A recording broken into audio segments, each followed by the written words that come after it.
नमस्कार. आज आपण बोलणार आहोत पाकिस्तानने ऑपरेशन सिंदूर नंतर चालवलेल्या अधिकच्या कागाळ्यांबद्दल. खरं तर पहलगाम हल्ल्यानंतर गेले 12-13 दिवस सलग पाकिस्तान शस्त्रसंधीचं उल्लंघन करतोय, सीमा भागामध्ये मोठ्या प्रमाणावर तो गोळीबार करतोय आणि शेलिंग सुद्धा चालू आहे, तोफ गोळे सुद्धा तो डागतोय. मात्र ऑपरेशन सिंदूर नंतर ज्या पद्धतीनं पाकिस्तानने चवतळून टार्गेटेड हल्ले केलेत, त्याच्यामध्ये मात्र आता आपल्याला खूप मोठ्या प्रमाणावर नुकसान सहन करावं लागलेलं आहे.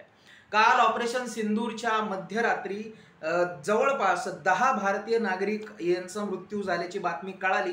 मात्र त्याच्यानंतर आज सकाळी जेव्हा लष्कराकडून माहिती आली तेव्हा आज सुद्धा 15 भारतीय नागरिक आणि 2 लष्कराच्या जवानांच्या मृत्यूची बातमी आपल्याला कळतीये. ज्या 15 भारतीय नागरिकांचा मृत्यू झालाय त्याच्यामध्ये 4 ही अल्पवयीन मुलं आहेत, 4 लेकरं आहेत आणि 2 महिला आहेत.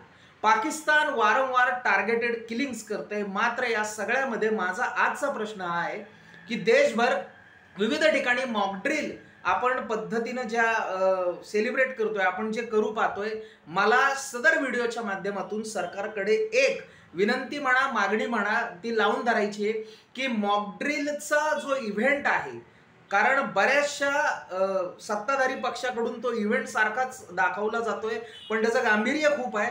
मला वाटतं इव्हेंट बाजी करण्यापेक्षा सरकारनं कुठेतरी आता इनिशियल लेवलला आपल्या बॉर्डर भागामध्ये, सीमावर्ती भागामध्ये लक्ष घालणं जास्त गरजेचं आहे. कारण आपल्या जम्मू काश्मीर आणि पंजाब जवळील अमृतसरचा सीमा भाग असेल किंवा जम्मू काश्मीरचा पूंछ तंगधारचा भाग असेल, उरीचा भाग असेल, बारामुल्लाचा भाग असेल किंवा राजौरी आणि कुपवाडाचा भाग असेल, मोठ्या प्रमाणावर तिथे पाकिस्तानकडून शस्त्रसंधीचं उल्लंघन झालेलं आहे आणि तिथल्या बॉम्ब गोळ्यांमध्ये माझ्याकडे ते फोटो सुद्धा आलेले आहेत. मात्र ते मी आपल्याला दाखवू शकत नाही कारण ते खूप डिस्टर्बिंग आहेत. रक्ताच्या धारोळ्यामध्ये तिथे नागरिक जे आहेत ते आपल्याला मृत्युमुखी पडलेले दिसून येत आहेत. त्यामुळे अशा पद्धतीनं आपल्याला पाकिस्तान आणि त्याच्या सगळ्या सीमावर्ती भागांमध्ये जे मोठ्या प्रमाणावर शेलिंग जे आहे ते चालू असलेलं दिसून येतंय.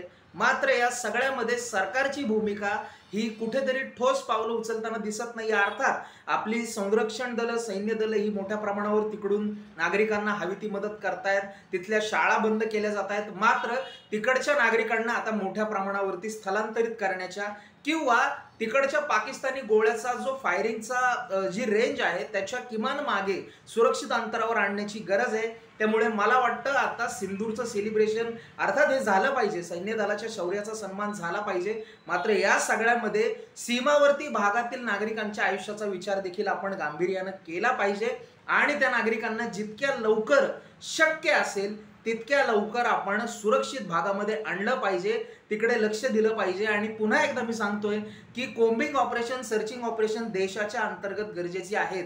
ज्या पद्धतीनं पहलगाम घडवणारे दहशतवादी मोकाट आहेत, त्याचप्रमाणे काही त्यांचे स्लीपर सेल्स असतील, काही गद्दार असतील, प्रदीप कुरुलकर सारखे, त्यांना देखील आता झिरो इन करून